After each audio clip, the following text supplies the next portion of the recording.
Dojo began to descend into the forest full of very tall trees. He flew in slowly to avoid being scraped by the pointed branches or being hailed on by pine cones.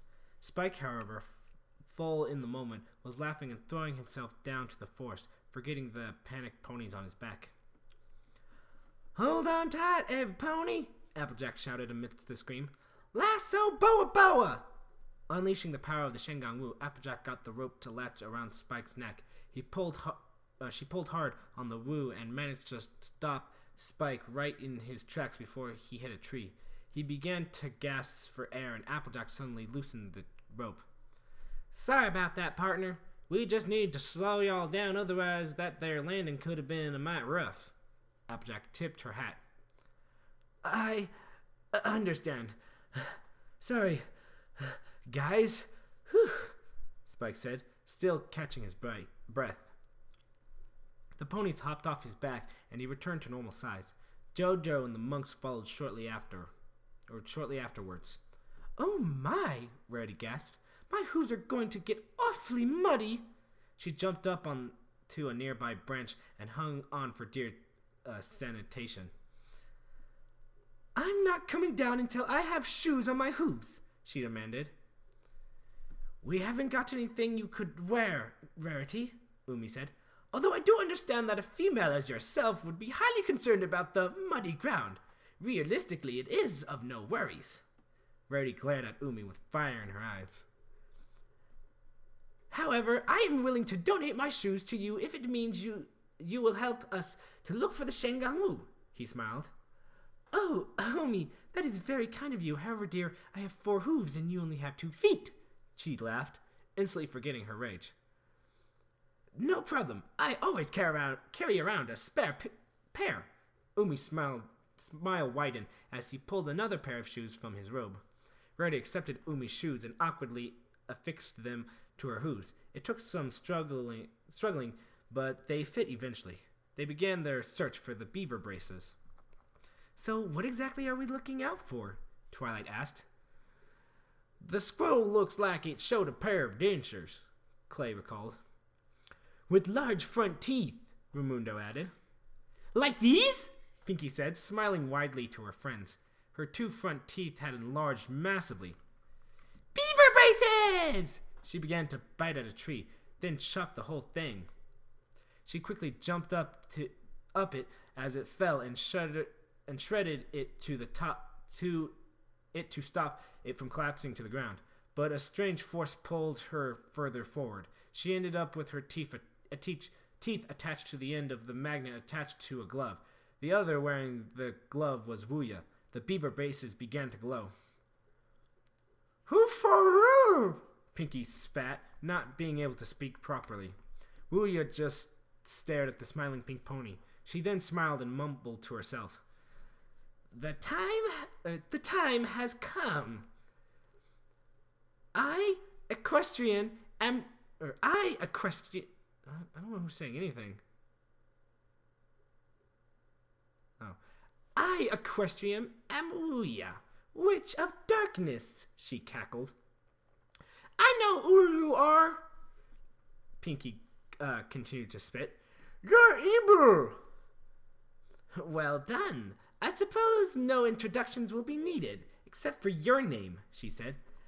"I'm Pinkie Pie," she sputtered. "Pinkie Pie?" Wuya laughed. Pinkie took the braces out of her mouth. Her expression was very serious.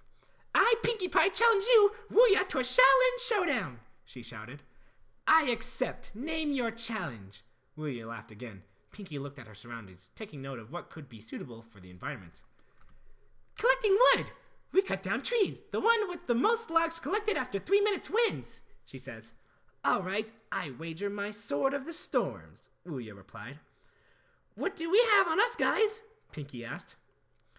"We only brought the Mantis flip coin," Kimiko frowned. "Well, that won't be any good," Pinkie complained. "Wait, Applejack, didn't you have that lasso?" "What, the Boa Boa? Yeah, I found it in the vault. Thought it looked pretty handy," she said. "I wager my lasso Boa Boa," Pinkie said. "Let's go! Shaolin Showdown! The two shouted. The forest remained the same. However, birds flew around in large flocks and quickly wove giant nests for the two to rest their collective wood. Gong Yi Tumpai! The two began. Pinkie immediately jumped to the nearest tree. Lasso boa boa! She called. The rope opened before getting to the tree and latched itself on. Pinkie gave a hard tug and the lasso pulled a large chunk of wood right from the center, causing the top half to fall. Pinkie quickly threw her first log into her nest and used the lasso again to get the top and throw it in. She checked on the progress, only to see that Wuya was already dead ahead with her sharp Shingang Wu. Pulling the trunks wouldn't be enough to catch up. Pinkie kept trying anyway. The two were rapidly cutting and pulling at the trees, and Wuya was very far in the lead. Pinkie began to lose hope, but a strange feeling came upon her. She began to uncontrollably walk on her front hooves while shaking. My Pinkie sense! She exclaimed. What does this one mean? Fluttershy asked. It means something fun is about to happen, Pinkie smiled. She jumped up in the air and threw her arms up with a scream of joy. A pink light emitted from behind her. Laughter! She called. The symbol something formed in front of her. She suddenly started bouncing around at high speeds, using the lasso even quicker than Wuya was using her sword. She then turned around and grabbed the sword and began to use it as a much more efficient rate than Wuya. She then stopped. Time was up. Her power was about 3 times the size of Wuya's. The nest disappeared and the trees returned to their normal state. Wuya disappeared in a flash of green magic without a word. Nicely done, Pinkie, Rarity said. That was a most interesting showdown, Umi noted. Yeah, I'll rope those doggies in like a true cow pony, Applejack laughed. Only Clay joined her laughter. Thanks, guys. That sudden burst of energy really gave me strength. She looked up. That must have been your element, Famundo said. Element? Or element? Like the elements of harmony? Rainbow Dash asked. Whatever that is, Omi said. Aren't those the water and air things you were telling us about? Fluttershy asked.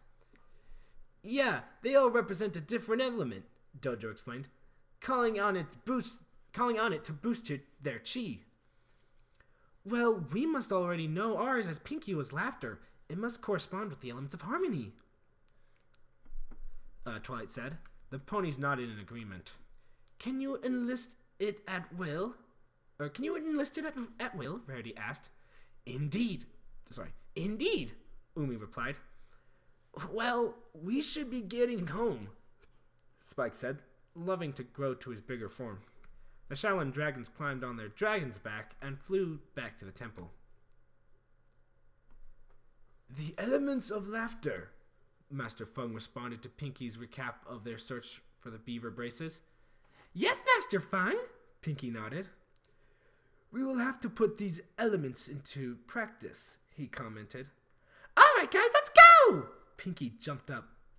In the morning, Pinkie Pie, Master Feng laughed. It is very late and you all must be tired.